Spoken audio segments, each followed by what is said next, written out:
देखिए power in AC circuit, तो general power का एक्सप्रेशन आपको बताया जा चुका है। ठीक है, तो आप हमेशा याद रखेंगे तो हर जगह आपको काम में आएगा, आगे भी काम में आएगा कि जनरल पावर क्या होती है, वो मैंने आपको बिल्कुल इस तरीके से बता दी थी। ठीक है, आपको अगर याद हो तो ये सबसे जनरलाइज एक्सप्रेशन है, पावर डिसिपेशन और power stored between any to points of the electrical circuit. ठीक है, अब इलेक्ट्रिकल सर्किट है तो क्या होगा, चार्ज फ्लो हो रहा है आपका, तो मान लो बीच में कोई इस डब्बे में कोई भी हो सकता है, इंडक्टर भी, कैपेसिटर भी, कुछ भी हो सकता है। ठीक है, तो आपका dq चार्ज यहाँ से निकल के यहाँ तक जाता है, ए से बी तक जाएगा। ठीक है, तो इसमें आपका पोटेंशियल डिफरेंस कितना आ जाएगा, पोटेंशियल डिफरेंस कितना, ये एनर्जी डिफरेंस कितना आ जाएगा इस डीक्यू चार्ज की, डीक्यू चार्ज की इस पॉइंट पर एनर्जी है डीक्यू इंटू यहाँ का पोटेंशियल, और इस पॉइंट पर एनर्जी है डीक्यू इंटू बी पॉइंट का पोटेंशियल, तो दोनों का डिफरेंस कितना आ रहा है, d Q into V A minus V B. ठीक है, तो अब आप इसको टी टी से डिवाइड कर दो, तो कितना आ जाएगा, d U by D t is equal to d Q by D t into V A minus V B. तो देखो पावर क्या आ गई, V इंटू आई आ गई, तो कहीं भी पोटेंशियल डिफरेंस है, बैटरी के अक्रॉस भी यही है, पावर सप्लाई में बैटरी ये होती है E इंटू आई। ठीक है, रेजिस्टेंस में कंजम्पशन भी यही है, V इंटू आई, कैपेसिटर का भी यही है, इंडक्टर का भी यही है। कुछ भी हो, आपका सबसे generalise expression between any two point joule per second, कितने स्टोर हो रहे हैं, कितने डिसिपेट हो रहे हैं, कितने सप्लाई हो रहे हैं, सबका यही है V इंटू आई। ठीक है, तो बहुत जनरल एक्सप्रेशन है, कभी भी नहीं भूलना है आपको ये। ठीक है, तो फिर मैंने वहां पर भी ये चीज दिखाई थी कि इसमें तो आता ही है V into I, I square R same है। कैपेसिटर में भी आप देख सकते हो। ठीक है, कैपेसिटर में भी एनर्जी स्टोर्ड आपको फार्मूला याद है, क्यू स्क्वायर बाई टू सी, देखो इससे आ रहा है पर सेकेंड एनर्जी स्टोर्ड कितनी होगी पी, तो किसी dt टोटल टाइम में कितनी होगी, इंटीग्रेशन पी dt। अब किसी भी टाइम पर पी को क्या लिख सकते हैं, V इंटू आई, तो आई डी टी को मैंने क्या लिख दिया, डी क्यू लिख दिया, फिर ये कैपेसिटर के अक्रॉस पोटेंशियल डिफरेंस है, इसको हम क्या लिख देंगे, क्यू बाई सी लिख देंगे। ठीक है, इसको हम क्या लिख देंगे, क्यू बाई सी लिख देंगे। क्लियर है आपको, तो जीरो से लेकर क्यू तक आप इसको इंटीग्रेट कर दो, तो आपका एनर्जी कितना आ जाएगा, क्यू स्क्वायर बाई टू सी आपकी एनर्जी स्टोर्ड आ जाएगी। ठीक है, एनर्जी स्टोर्ड कितना आ जाएगा, क्यू स्क्वायर अपॉन टू सी आ जाएगा। तो आपको क्लियर है बेटा, ए बी पॉइंट में, मतलब ये जनरलाइज एक्सप्रेशन है, मैं ये प्रूव करना चाह रहा हूँ, सारी चीजें पूरे इलेक्ट्रिकल सर्किट में एसीओ या डीसीओ पावर डिसिपेशन का बेसिक फार्मूला है, आप सब कुछ निकाल सकते हैं, जैसे इंडक्टर भी आता है अब तो आपको अच्छी तरह। ठीक है, तो अब आप इंडक्टर में भी देख लो, यू कितना है, इंटीग्रेशन पी डी टी। ठीक है ना, अगर पावर जूल पर सेकंड इतने स्टोर हो रहे हैं यहाँ से यहाँ तक, मतलब चार्ज की एनर्जी तो खत्म हो जा रही है, जो चार्ज की एनर्जी खत्म हो रही है वही तो स्टोर हो रही है। तो पर सेकेंड स्टोर कितना है पी, तो डी टी टाइम स्टोर होगा P D T, total storage कितना हो गया, इंटीग्रेशन पी डी। बताओ इसमें कोई दिक्कत है क्या किसी को भी? अरे मोहक बहुत दिनों बाद आए हो, अब तो कहाँ थे बेटा, एक दो बार ही आए शुरू में, आप फिर आए नहीं। चलो म्यूट कर लो, अभी म्यूट कर लो, बात करेंगे आपसे। हाँ देखो, अरे मैं म्यूट ही नहीं कर पा रहा हूँ आप लोगों को, एडमिन तो मैं ही हूँ। हम्म, चलो integration P D T, integration P D T में क्या आएगा, V into I into D T. ठीक है, अब V क्या होता है, इंडक्टर के across potential difference, L into D I by D T, और आई यस डी टी, तो फिर से देखो अब जीरो से आई तक ग्रो करेगी तो एनर्जी स्टोर कितनी आ गई, हाफ है। सब जगह पर सेकेंड एनर्जी स्टोरेज यही है, पोटेंशियल डिफरेंस इंटू करंट, वो मैं आपको बता दिया क्यों है ऐसा। ठीक है ना, अब बीच में कुछ भी हो जो इसकी एनर्जी जहाँ पे भी जाएगी, कहीं भी जाए, बट पर सेकेंड इतनी जाएगी, V इंटू आई। क्लियर है बेटा सबको ये बात, कोई डाउट तो नहीं किसी को इस बात को लेकर? बैटरी में भी वही है, E इंटू आई। ठीक है, तो अब आपको इसी कंसेप्ट को यूज करते हुए ऑल्टरनेटिंग करंट सर्किट में पावर का एक्सप्रेशन निकाल के देखना है कि पावर क्या हो। ठीक है, ऑल्टरनेटिंग करंट सर्किट में आपको पावर का एक्सप्रेशन देखना है क्या होगी। ठीक है, तो V इंटू आई जनरलाइज पावर एक्सप्रेशन है, उसका हम यूज करेंगे। देखिए आपका ये LCR सीरीज सर्किट है।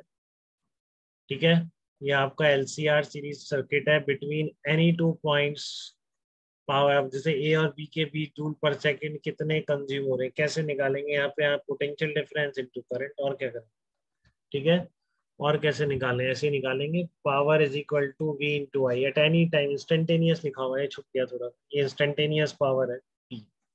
ठीक है, तो instantaneous power between any two points in electrical circuit is potential difference into current between those two points.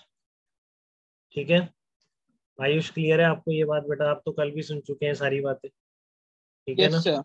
हाँ कल पहली सीपीपी डिस्कस करी तो पावर पे उसने बहुत ज्यादा पूछा था, पहली सीपीपी जो जयपुर सीपीपी है, तो इसलिए मैं आज पावर आपका कंप्लीट हो जाएगा तो आप वो पहली सीपीपी ट्राई कर लेना। ठीक है, पहली सीपीपी आप ट्राई कर सकते हैं। तो इंस्टेंटेनियस पावर आ गया V इंटू आई, तो V लिख दो। अब देखो आपका इन दोनों पॉइंट्स के बीच पोटेंशियल डिफरेंस, मान लो आपने E not sine omega T apply किया है, करंट आपको कुछ भी मान लो, कुछ भी हो सकती, जस्ट मैंने आर सी ले लिया, हो सकता है दो ही हो सकता है एक ही हो, कुछ भी हो, बट जो भी होगा उसको मैं इस फॉर्म में लिख सकता हूँ कि I not sine omega T yes plus sir. Five. ठीक है ना। और फाइव नॉट कुछ भी हो सकता है, करंट लीड भी कर सकती है, लैग भी कर सकती है, आई नॉट हो सकता है according to the impedance, but मैं बहुत जनरलाइज में लिखना चाह रहा हूँ। ठीक है, कि जिससे एक बिल्कुल general expression between any two points निकल के आ जाए अल्टरनेटिंग करंट सर्किट में, निकाल मैं इसको वहीं से रहा हूँ।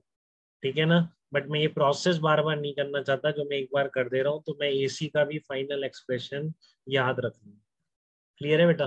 किसका, एवरेज पावर का भी निकालते हैं, अभी तो इंस्टेंटेनियस पावर की बात चल रही है। At any instant joule per second dissipated between points A and B क्या होंगे, वी इंटू आई। ठीक है, वी कितना अप्लाई करा है आपने, आई नॉट साइन ओमेगा टी, ए से बी तक चलने वाली करंट आप कैसे लिख सकते हो। ठीक है, वो मान लेंगे अपन की फाई नॉट फेज डिफरेंस है, कुछ इसी फॉर्म की आएगी, हम देख चुके हैं पहले भी। ठीक है, I not sine omega T plus phi not, तो देखो इसको मैंने क्या लिख दिया, ऊपर नीचे मैंने टू से मल्टीप्लाई कर दिया, तो ये बन गया E not I not by two, two sine omega T plus phi not. ठीक है, तो अब आपको टू साइन ए साइन भी आता है क्या निकालना, टू साइन ए साइन भी क्या होता है, मुझे तो भूल जाता हूँ, आपको बट रटा हुआ होगा। ठीक है, तो मैंने तो यहाँ लिख रखा है, इसलिए टू साइन ए साइन भी क्या होता है, cos A minus B minus cos A plus. ठीक है, two sine A sine B कितना होता है, cos A minus B minus cos A plus B, लिख दो आप एक। ठीक है, तो क्या बन गया ये, two cos A minus B phi nought minus cos A plus B two omega T minus phi. तो ये आपकी इंस्टेंटेनियस पावर का एक्सप्रेशन है, जो बिल्कुल भी याद नहीं रखना है। ये कुछ भी हो सकता है, आप अपने आप जब भी ई और आई देंगे तो उससे आप इस तरीके से निकालेंगे, अगर इंस्टेंटेनियस पावर बीच में पूछ ली किसी दो पॉइंट्स, बिल्कुल भी याद नहीं करना है, कोई मतलब नहीं याद करना। ठीक है, यहाँ पर लिखो, यहाँ पे लिखो, मल्टीप्लाई करो, आपको मैं इतनी ट्रिग्नोमेट्री सब बच्चों को आती है, मैथ पढ़ते हैं आप लोग।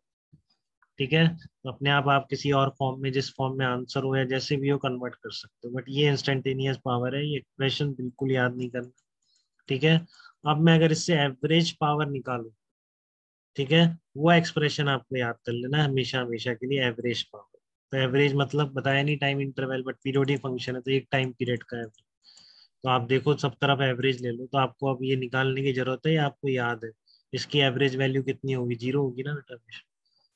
बताइए, cos omega T, cos yes कुछ सर। भी हो, कॉस ओमेगा टी या ओमेगा टू ओमेगा की जगह कोई भी कांस्टेंट।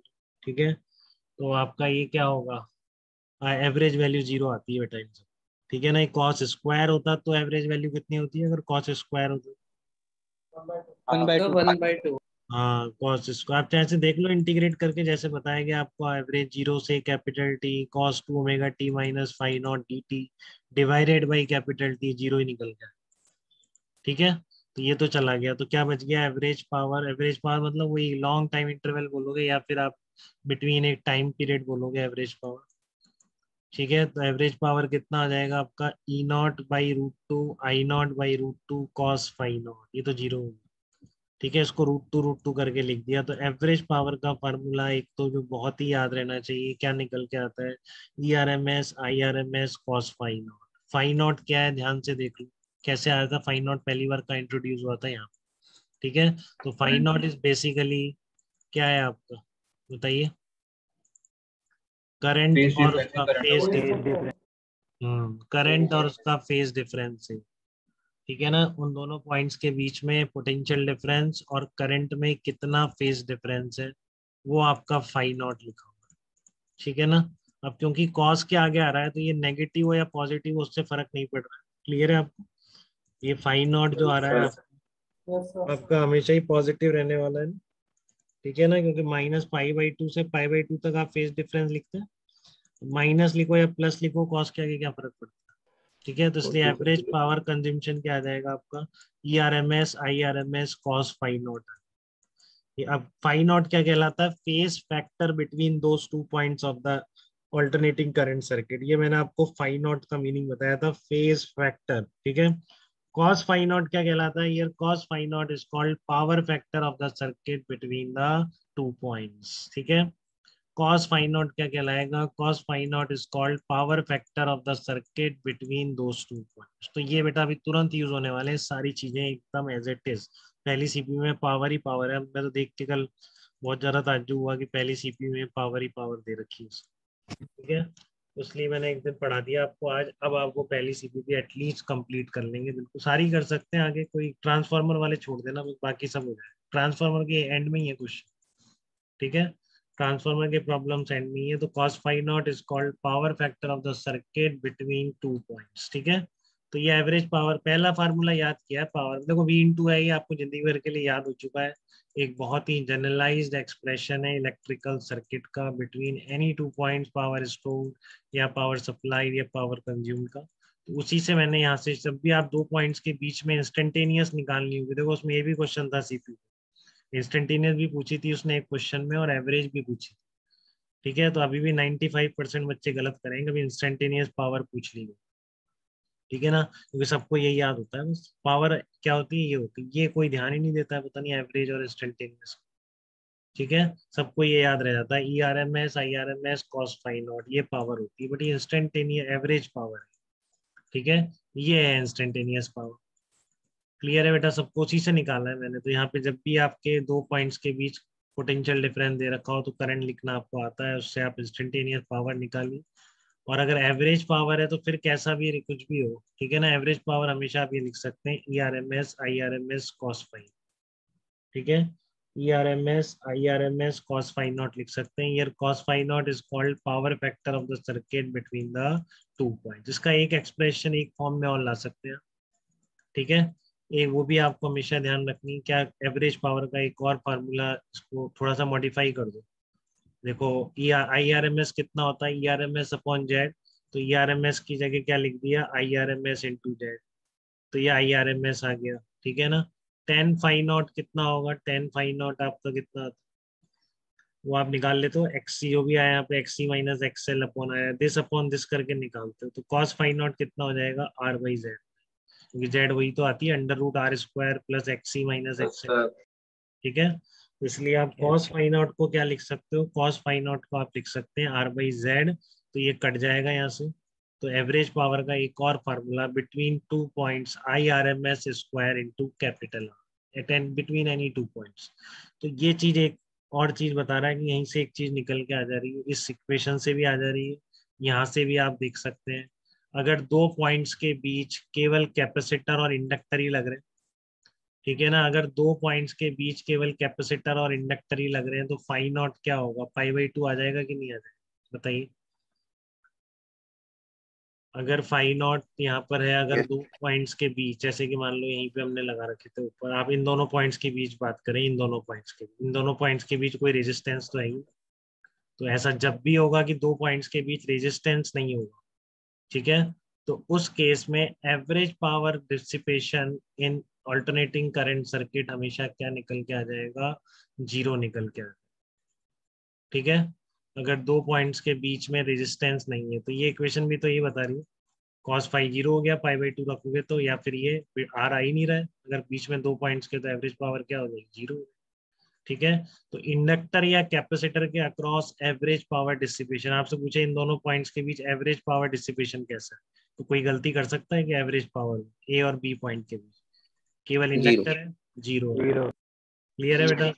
इन दोनों के बीच केवल कैपेसिटर है? 0 है।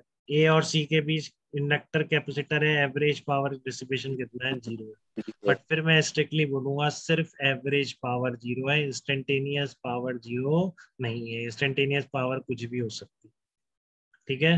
केवल एक टाइम पीरियड का एवरेज पावर डिसिपेशन 0 हो रहा है across the inductor and capacitor, but instantaneous power आपकी कुछ भी हो सकती है, ठीक है ना। अब इंस्टेंटेनियस पावर क्या हो जाएगी? देखो यहाँ पे E0 साइन ओमेगा टी लगाया कैपेसिटर के अक्रॉस, तो क्या आ जाएगा? I0 sine omega T plus pi, कितना आ गया? I0 cos omega. तो अब टी की वैल्यू डालोगे तो इंस्टेंटेनियस पावर तो निकल के आएगी, ठीक है ना। बट यहाँ पे क्या बन जाएगा? Sign omega T cos omega T, तो 1/2 और 2 से मल्टीप्लाई कर दो तो साइन 2 ओमेगा टी बन जाएगा, ठीक है ना, साइन ओमेगा टी, और ये π/2 अगर आ गया तो cos omega T, sign omega T cos omega T क्या होता है, साइन 2 ओमेगा टी। तो साइन 2 ओमेगा टी की एवरेज वैल्यू 0 है, बट इंस्टेंटेनियस थोड़ी नहीं 0 की, हर इंस्टेंट पे 0। ठीक है, तो ये दो गलत फहमियां है बेटा, ये बिल्कुल ना नहीं होनी चाहिए आपको जब आपने इतना ढंग से पढ़ा है तो। ठीक है, पहली बात कि ये केवल एवरेज पावर का फार्मूला है अल्टरनेटिंग करंट सर्किट का, इंस्टेंटेनियस पावर का नहीं।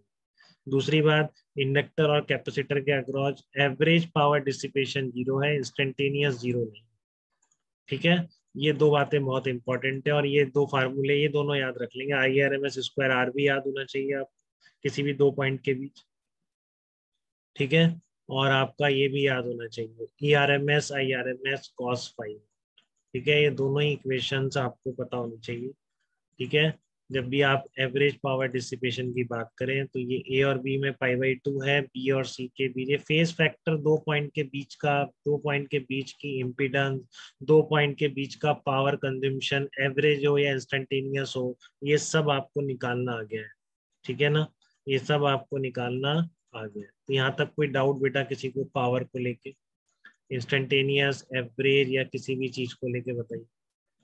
बात क्लियर है कैसे हम पावर डिसिपेशन निकालते हैं अल्टरनेटिंग करंट सर्किट में between any two points. Average भी निकाल सकते हैं, इंस्टेंटेनियस भी निकाल सकते हैं, रिलेशन दोनों याद होने चाहिए एवरेज के, ERMS IRMS cos⁡φ0 या IRMS² इंटू कैपिटल। ठीक है, क्लियर है सबको? Yes sir.